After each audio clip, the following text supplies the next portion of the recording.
Yesterday I explained about why it's easier to meditate on the personal form of God, because it's something concrete that we can think of, whereas meditating on impersonal God or formless God is very abstract. There's nothing actually that you could tell someone to think about. And I also explained that it is only through God's grace that our meditation is effective. Otherwise, it would be a purely Mayic meditation, which is the same category that all other meditations come into.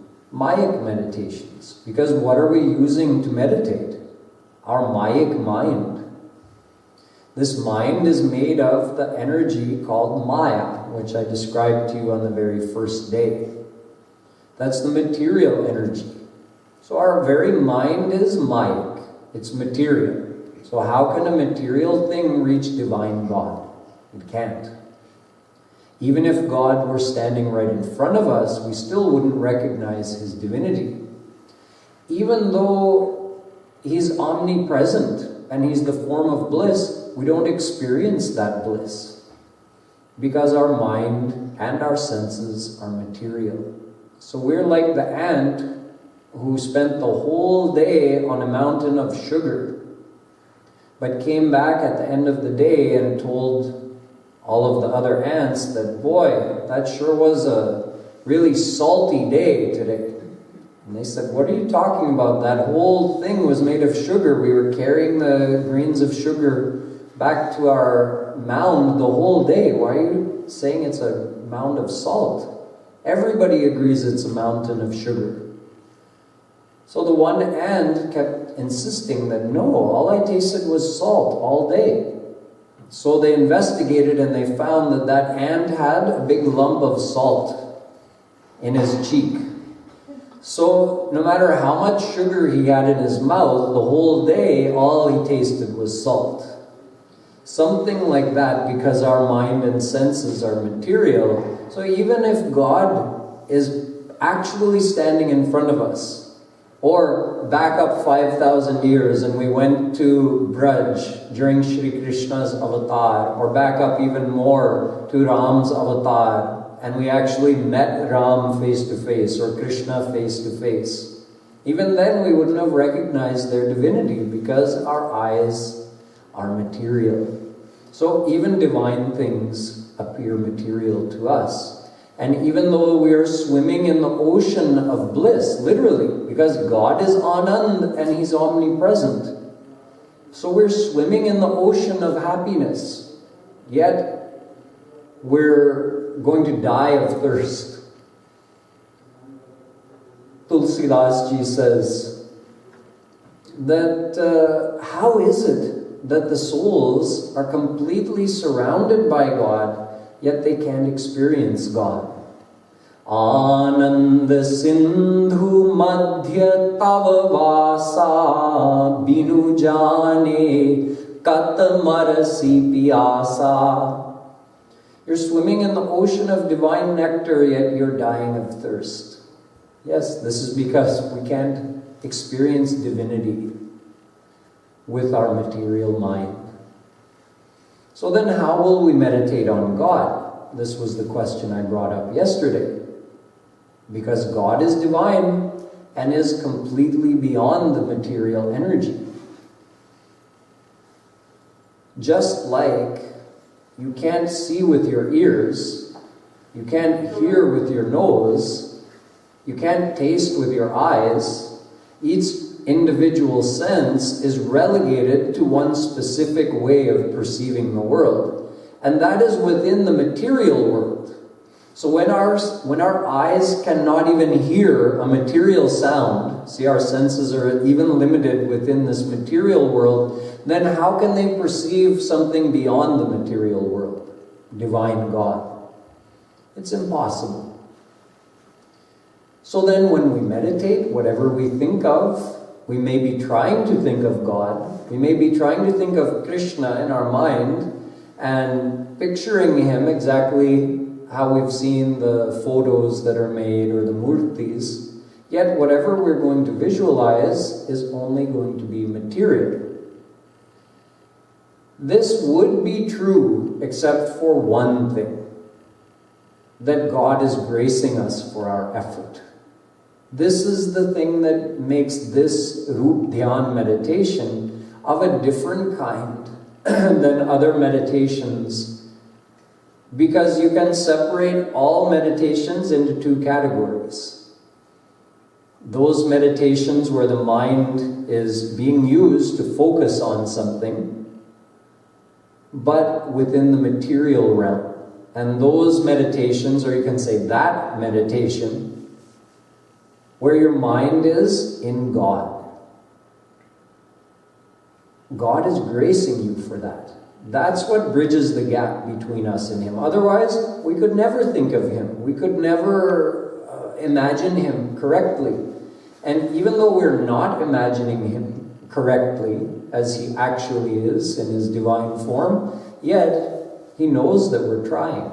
And He just graces us for our effort. Therefore, our meditation is not purely material, nor is it purely divine. When you get a divine mind, then you can actually think of divine God. You can have a divine meditation. So we're somewhere in between, in a devotional state of consciousness when we're meditating on the form of God, because His grace actually is entering our mind to some degree. To whatever degree of faith we have in Him, His grace enters our mind and we receive the benefit of that. It's actually the same science behind Murti Puja as this Roopdhyan meditation. We worship God by coming to the mandir. We bow down before the Murti. Murti means something made in an image of God. We offer things to that Murti. We worship God in that form. So why does this work? So you can ask the same question that we were asking, that why does when our material mind can only think of material things, why do we get any kind of divine benefit for such a material meditation? The same thing could be asked of Murti Puja. Is that not a piece of stone? Yes, it is. So are we worshipping a piece of stone? No, we're not. Well, some may, but you're not supposed to.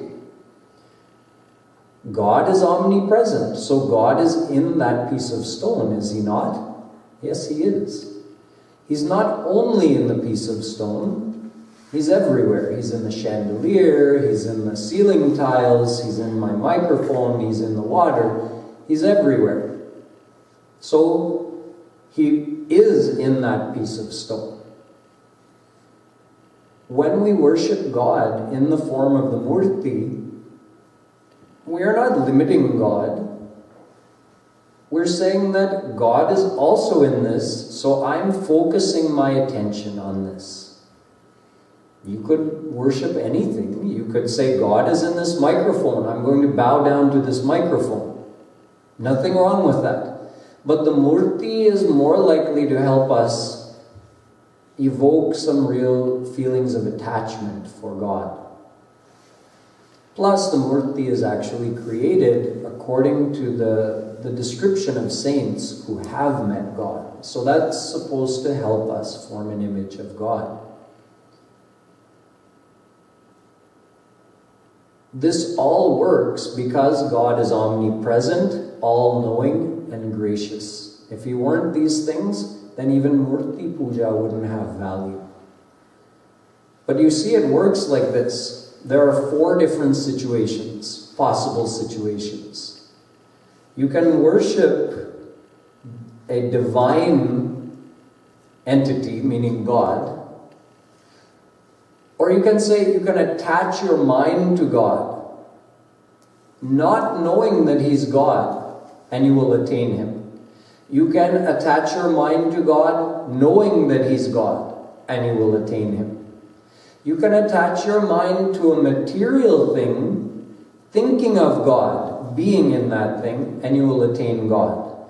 Or you can attach your mind to a material thing, not thinking of God, and then you will not attain God. So there's 4 situations. Out of the 4, 3 give us God realization and 1 keeps us in the world. The first one, attaching your mind to God unknowingly, and the second one, knowingly. This would only be possible during his avatar, meaning he's physically here in front of you. You can see him, and either you know who he is or you don't know who he is, but you attach your mind to him. Now, knowing who he is and attaching your mind to him, that makes sense. Everyone would agree. Okay, if you met Krishna during his avatar and you attached your mind to him, you loved him, you surrendered to him, you'll attain him, because that's the axiom of our scriptures. Whatever you attach your mind to, that is what you will attain. So you knowingly attached your mind to Krishna, you attained him. Why does it work if you unknowingly attach your mind to him? In other words, let's say you met Krishna 5,000 years ago, and you didn't realize he was God. You just took him to be someone that you liked. Your friend, your brother, some kind of feeling like that. You started loving him in your mind. So your mind got more and more attached to him. You didn't know he was God, but you were attaching your mind to him. When your mind gets 100% attached to him, you attain him. This works the same way certain things in this world work, like medicine. Let's say you have a disease and you have a pill, and you know exactly what's in that pill and what it's going to do when you swallow it, that it's going to cure you, so you swallow it and you get cured. The power in that was transferred to you. Now let's say you have a disease, you don't know anything about the pill, someone slips it into your food, and you eat the food, and along with the food, down goes the pill. You'll get cured. Same thing, no difference. Because the power of that thing is transferred to you. You ingested it. Same thing with God. You knowingly attach your mind to him, you attain him. You unknowingly attach your mind to him, you attain him. Like a parasmani, which turns iron into gold. If you knowingly touch the iron to the parasmani, the iron becomes gold. If you don't even know it's a parasmani and you happen to bump into it with a piece of iron, it becomes gold. The power is transferred when the contact is made. There's a live wire, you want to electrocute yourself, so you grab it. As soon as you touch it, the electricity is transferred to you. There's a live wire and you have no idea what it is. Thinking it's something safe, you put your hand around it and touch it. The electricity transfers to you. Same way, it has nothing to do with whether you know about it or not. So similarly, during Krishna's avatar, if someone knew he was God or didn't know he was God, either way, if they attach their mind to him, they attain him. What about the other two? A material thing in which God is present, of course, he's everywhere. What happens when we attach our mind to that material thing? When we attach our mind to a material thing like a murti, it's a piece of stone. But in our mind, we're thinking, I'm not attaching my mind to a piece of stone, I'm attaching my mind to Krishna who is in the stone. Then you will attain Krishna, because you're not attaching your mind to the stone, you're attaching it to Krishna. But if someone takes the murti just to be a piece of stone, then they get no divine result. They get just the material result of attaching your mind to a piece of stone, whatever result you get from that. So the stone is not giving the result. It's the fact that you're thinking of God, you're attaching your mind to God by seeing Him in that stone. In the Bhagavatam, 8 different types of murtis are described.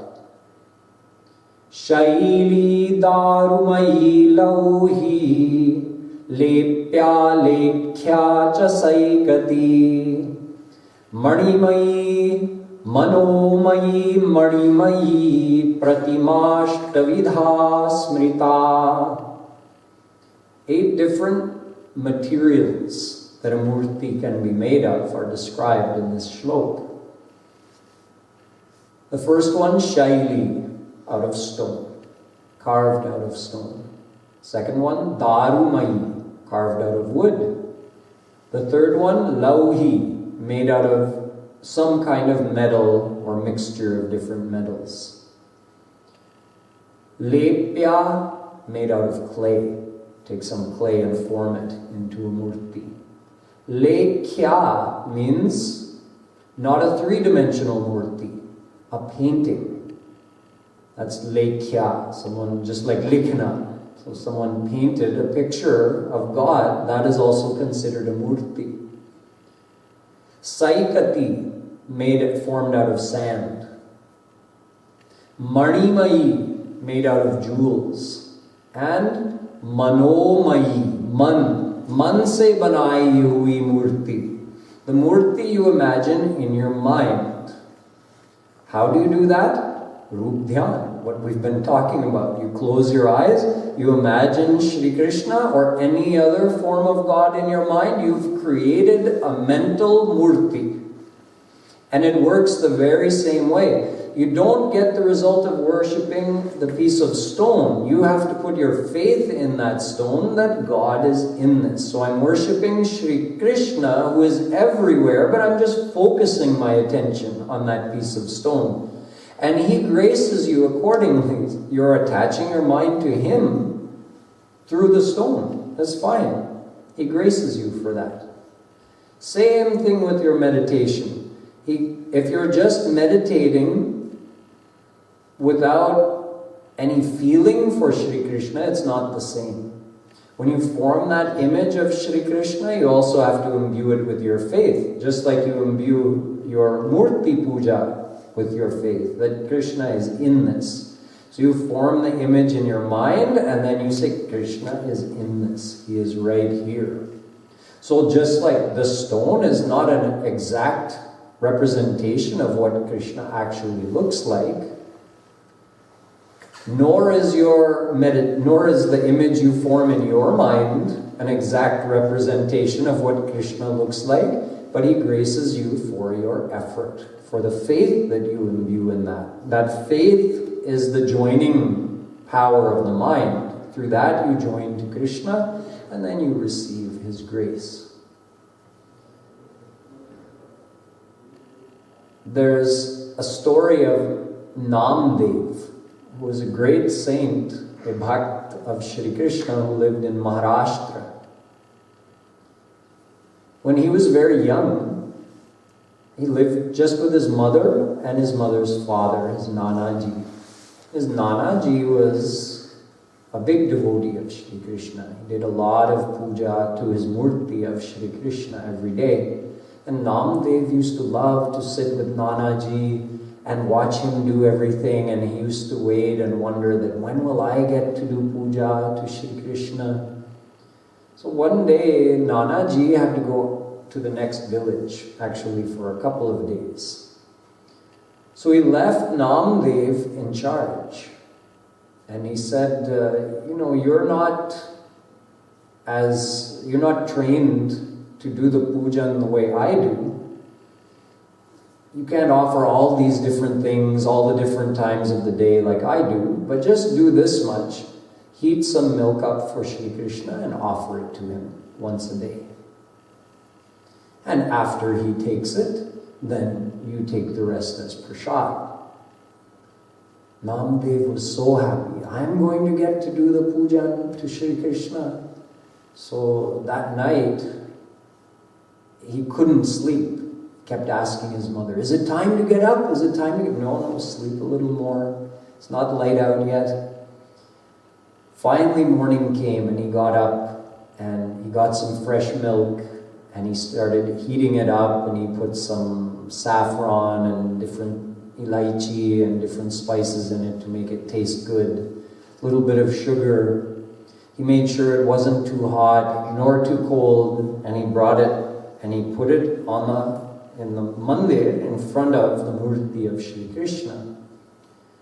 And he sat and he waited, and nothing happened. Krishna didn't come. All the times that his Nanaji had offered any food to Shri Krishna, he had always done it behind the closed curtain. Normally, some people, that's the way they offer the food. In many mandirs, that's what they do. When it's time for Bhagwan's bhog, they close the curtain and they go behind the curtain and offer it. So Namdev, he just assumed that if Nanaji is offering the food, Krishna must be coming. He must be eating that food, and when Nanaji comes out, that's the leftover food that we're eating as prasad. So why is he not coming today? Oh, you must be really missing Nanaji. That's why you're a little sad that he's not here. That's why you don't feel like eating anything today. Or maybe you're just not used to me. You're feeling uncomfortable. So let me go outside and leave you alone. So he went outside the curtain, waited 10 or 15 minutes, and peeked back in. There was still no change. Krishna hadn't come. Now he became worried that he's doing something wrong. So he sat in front of the murti of Krishna for the whole day, stubbornly, you can say, but also thinking that was the right thing to do, that Nanaji has not, he's told me to take the food, then I can take the food. So how can I eat if you're not eating? He sat there the whole day. Krishna didn't come and Namdevji didn't move. He went to bed hungry that night. He didn't tell his mother. Kept it to himself and went to bed. Next day he got up again, prepared the milk as best he could, came and offered it to Shri Krishna. Now Krishna is watching Namdev, just like he's watching each one of us. And the thing that melts his heart is our sincere love for him, our faithful devotion to him.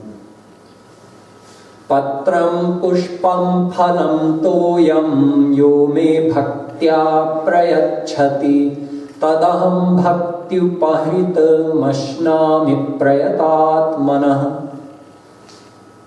In the Gita, Shri Krishna says, you don't have to offer me anything fancy. It doesn't have to be chappan bhog.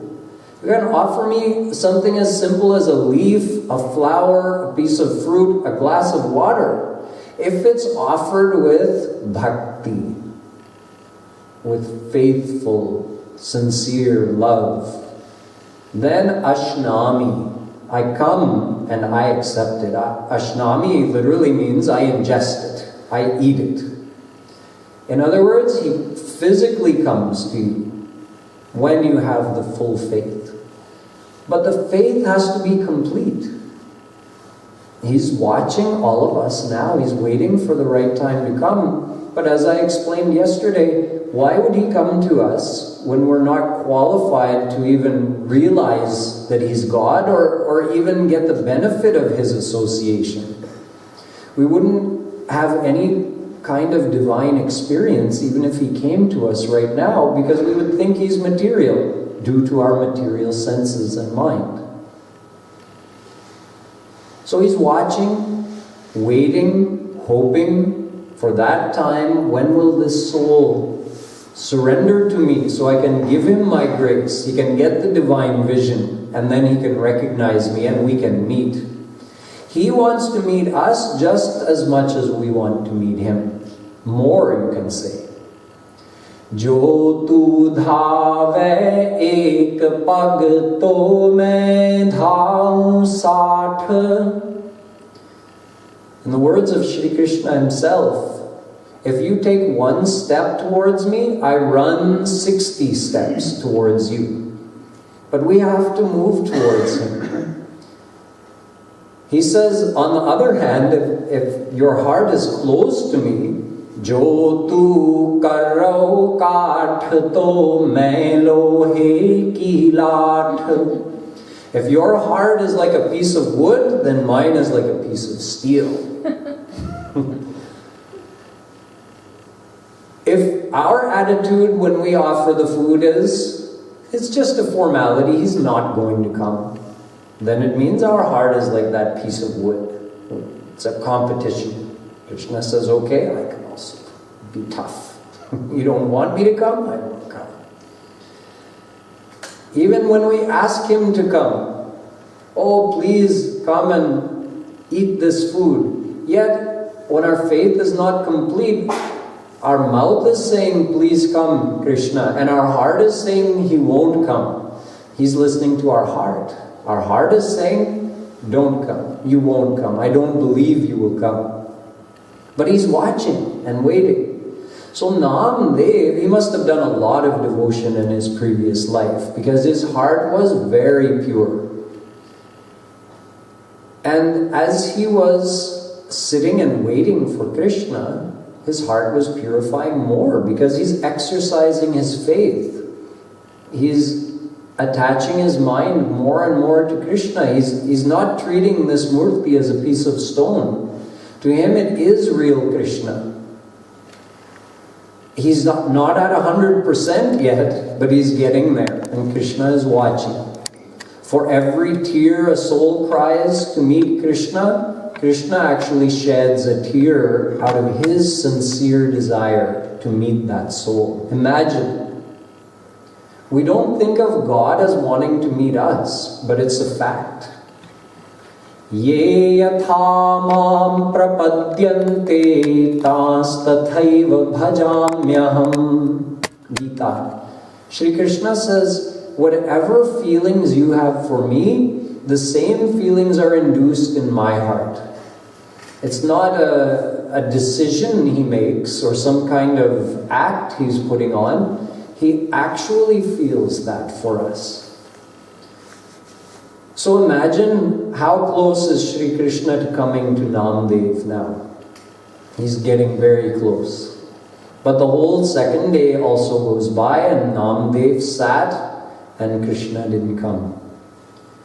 On the third day, when he again prepared and offered the milk, he became very concerned because he's thinking, Nanaji's coming home tomorrow.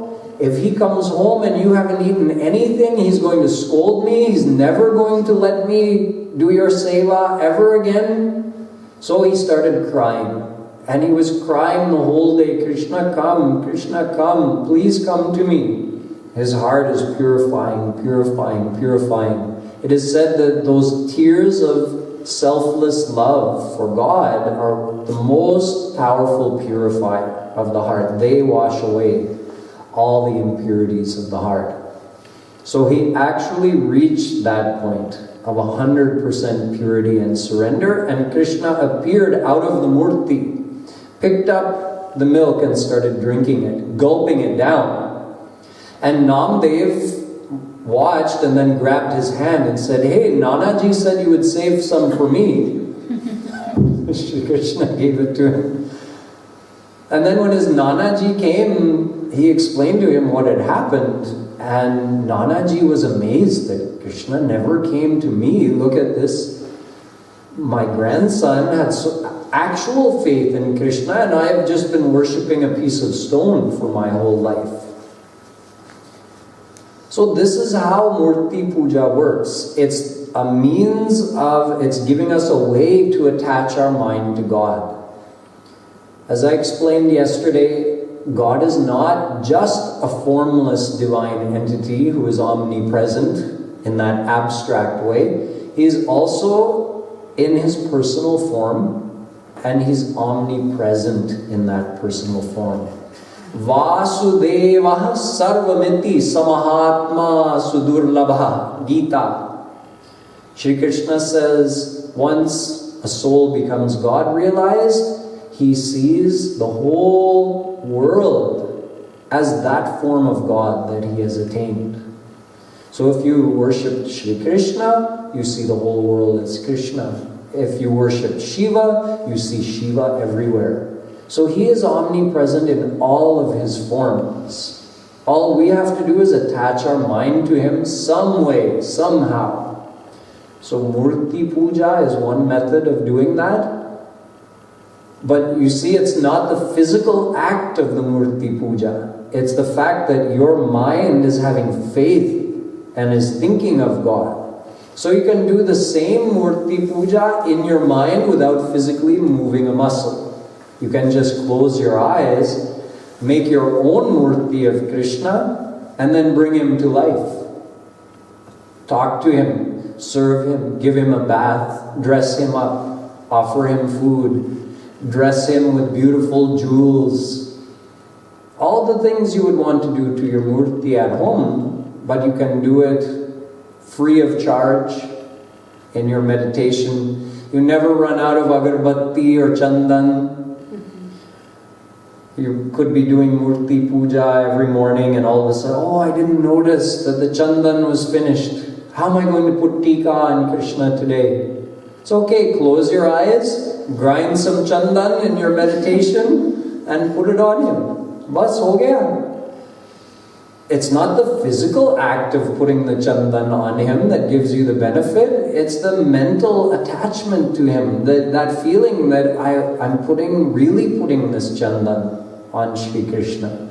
So you can just do that in your mind as well. This is the meditation. This is Roopdhyan. It goes on increasing the more you practice. It becomes more and more real, more and more intense. Yatha yathatma parimrijyate sau mat punya gatha shravanabhidhanai tatha tatha pashyati vastu sukshmam Chakshuryathaivanjana samprayuktam. Bhagavat. Shri Krishna is telling Uddhav, describing about Bhakti, that the more a person attaches their mind to Him by visualizing His leelas and chanting His name and virtues with love, the more his mind purifies. And just like if you have a temporary blindness and then you put some Ayurvedic medicine on it and gradually you regain your eyesight, when you first start regaining your eyesight, everything is colorless and blurry, and gradually things become more clear, well-defined. You start to be able to see all the colors, and eventually it becomes perfectly clear. Similarly, as your heart purifies through Roopdhyan, that vision of Shri Krishna that you have in your meditation becomes more and more real, more and more intense.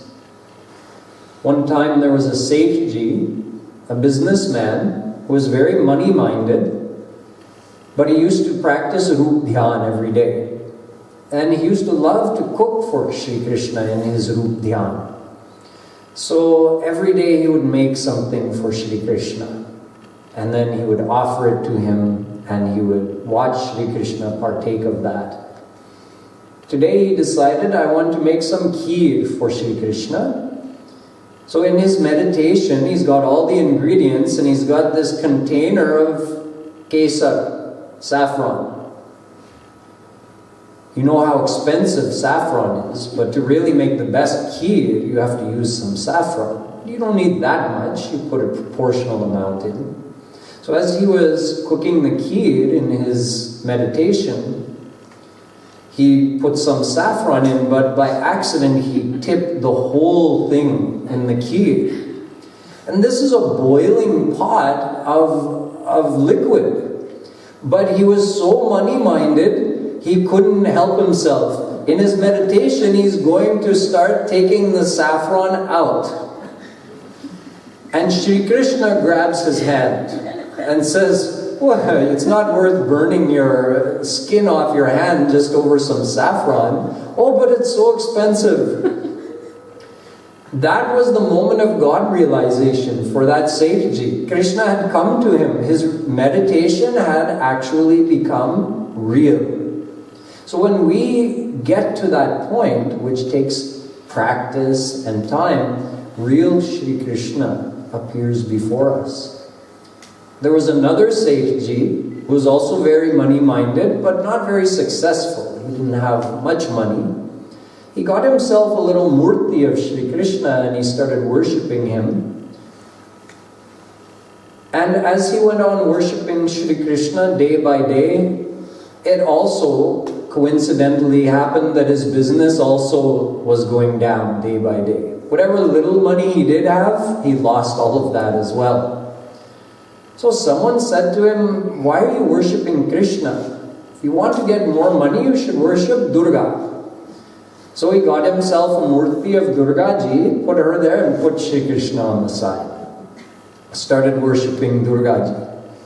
So he lit some agarbatti, some incense, and he was offering it to Durga Ji, but there was a slight breeze, so that fragrance, instead of going towards Durga Ji, was going over towards Shri Krishna.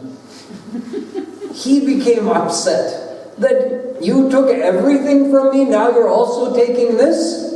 He went and got some rui, some cotton, and he stuck it in the nostrils of that murti of Shri Krishna, and he said, "Now let me see you take my agarbatti."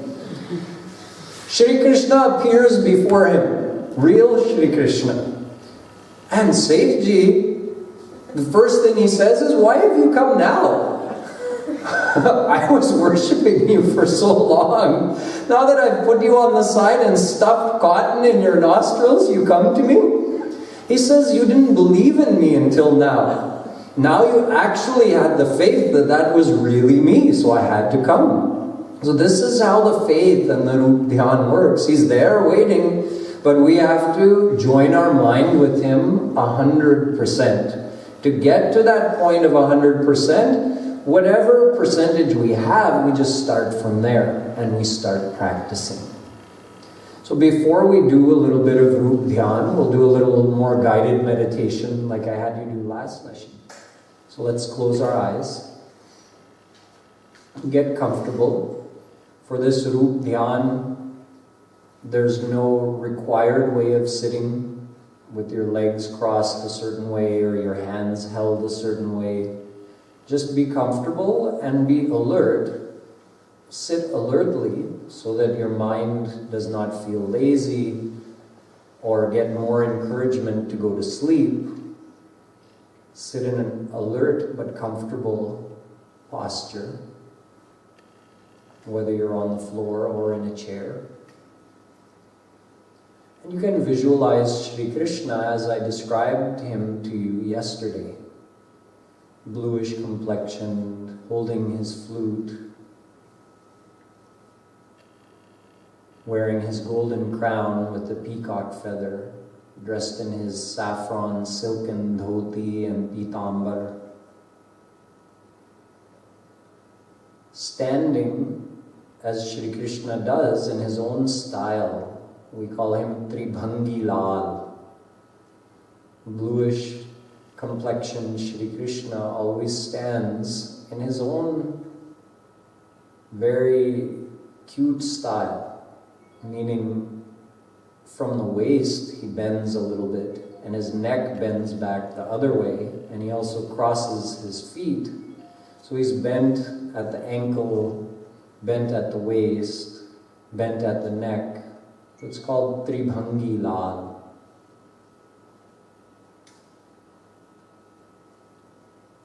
Let's say that you have come and you've met Shri Krishna. He's standing there in front of you. You see him, he's looking at you, he's smiling at you. And you've decided that you would like to do some worship to him. So first of all, you get down on your knees and hands in front of him. You bow down. He's just standing there quietly, looking at you, and you bow down you take your hands and you very gently touch them to his lotus feet. You also touch your forehead to his feet.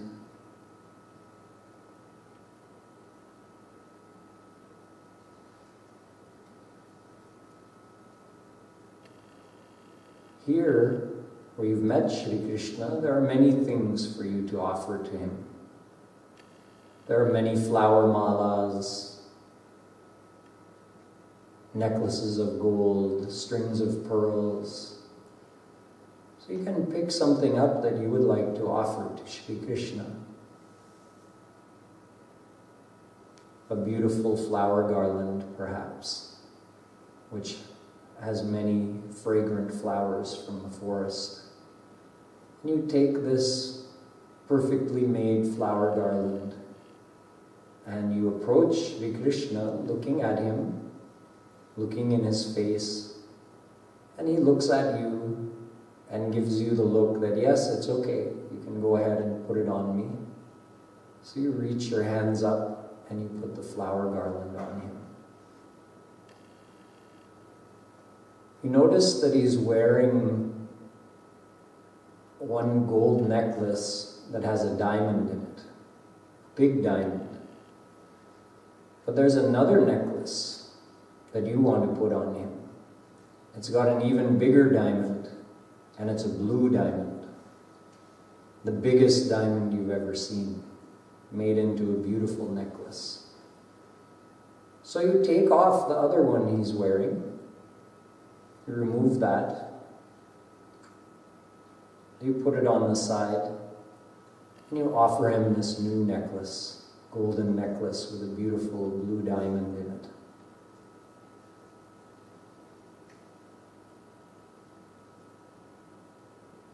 There's a beautiful seat prepared for Shri Krishna, so you ask him to sit, and he sits down.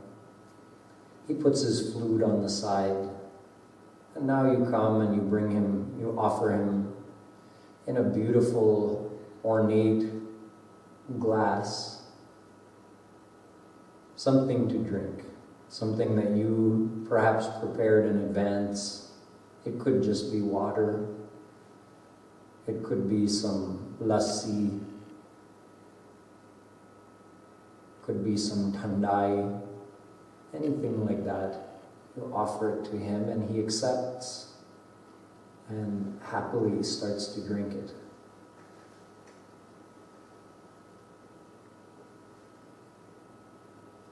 After that, you offer him some nashta. You bring maybe some mango that you've peeled and cut up for him, some other fruits, some nuts, and he happily accepts that and starts eating.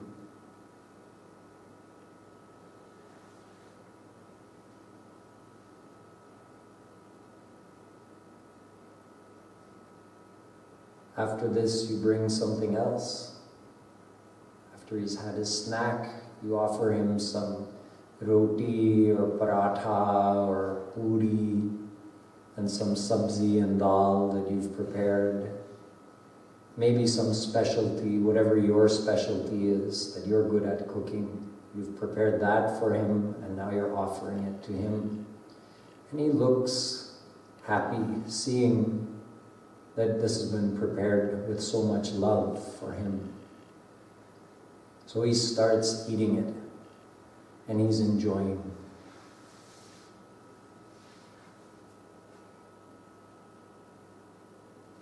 Afterwards, you offer him a bowl of water to wash his hands and his mouth. Then you offer him some specially prepared pan as a mouth freshener after his meal.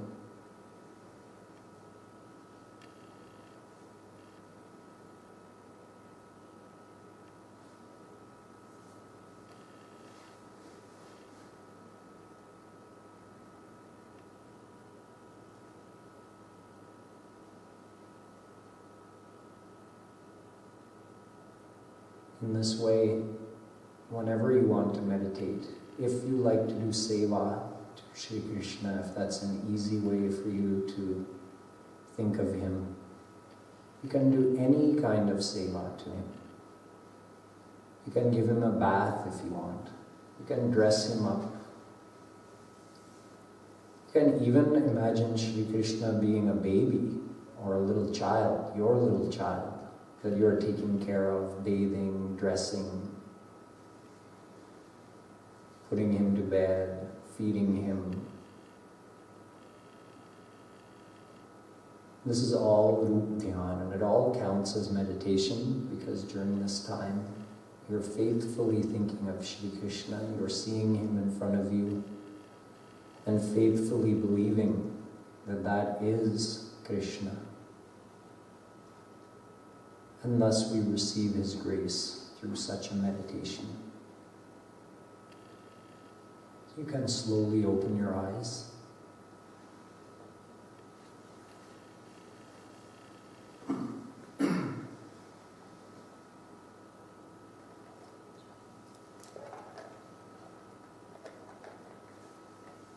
In this Roopdhyan, there are literally limitless variations, different ways that you can engage your mind in thinking of him. You can keep changing what he's wearing, keep changing his decorations, keep changing the activity, what you're doing with him, if you're serving him or you're doing something with him like walking or talking. There's no limit to it. It's all up to you. As long as your mind is thinking of Krishna, it counts as Roopdhyan. And you'll just keep getting the benefit of meditating on Krishna through this Roopdhyan.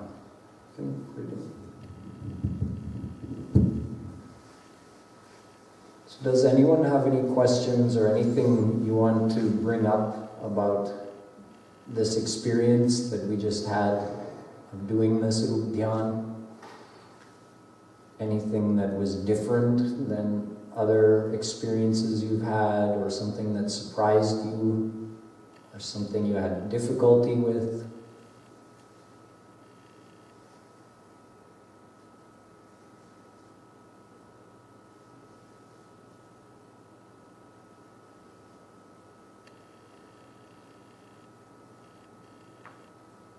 Out of the 10 minutes of meditation that we just did, how many minutes was your mind in Krishna? Kids are usually better at that than adults, actually. If we had a bunch of, 8-year-olds here, they'd probably say 9 minutes, 9.5 minutes. And the adults were like 5 minutes, 3 minutes, minute and a half. Because our mind is actually, as we've grown older, our mind is full of more worries of the world, more worldly attachment. So it's harder for us to bring our mind out of all of that worldly activity and have it think of God. It's much harder for us than it would have been when we were younger. But wherever we are, we're starting something, or we're continuing from wherever we left off. So we can't feel disappointed or dejected about our troubles in meditation. If we have trouble, we just have to realize that's our starting point, and by practicing we'll go further and further. We'll increase that number. If it was 1 minute out of 10 minutes, then if we practice every day for a month, we might get to the point where we have 3 minutes out of 10 minutes. The more we practice, the more benefit we get. The highest recommendation is for kirtan. That kirtan should be used as a helper in meditation. Then the two of them together, with that kirtan plus Roopdhyan, then you're giving yourself the best chance of purifying your mind and attaching it to God. So we'll do some kirtan, and you can do your own Roopdhyan. You can think of Shri Krishna, or as I have mentioned, You could also meditate on any other form of God. It's up to you. This week, I'm specifically focusing on devotion to Krishna and meditation on Shri Krishna, but the same principles apply to meditating on any other form of God. So you can close your eyes and begin your own Roopdhyan. If you have trouble forming the image, you can also open your eyes and look at the Murti, then get some idea and again close your eyes. Then if you find it difficult, again open your eyes, so you can do that with a picture at home as well. But start doing Roopdhyan and we'll add in the chanting, and we'll do that for a few minutes.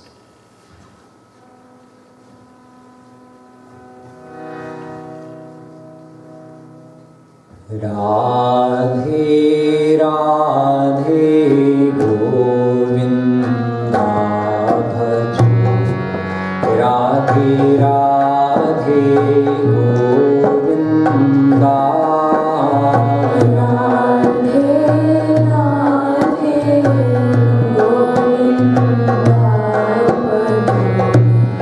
Govinda Radhe Radhe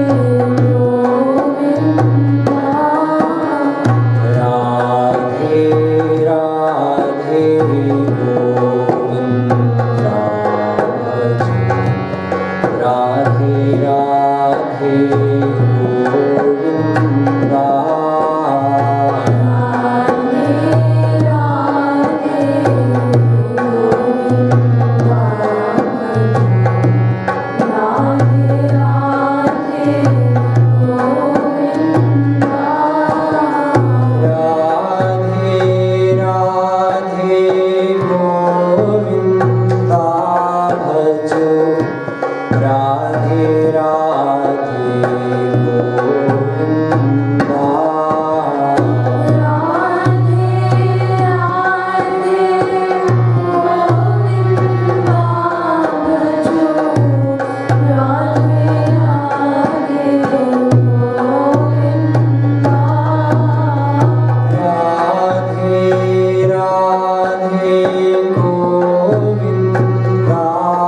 Radhe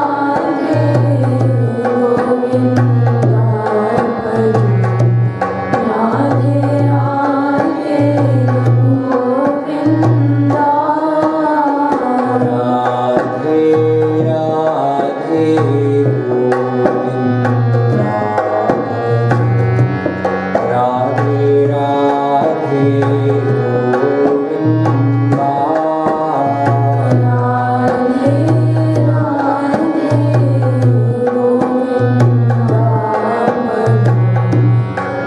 Radhe Radhe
बोलो वृंदावन बिहारी लाल की जय।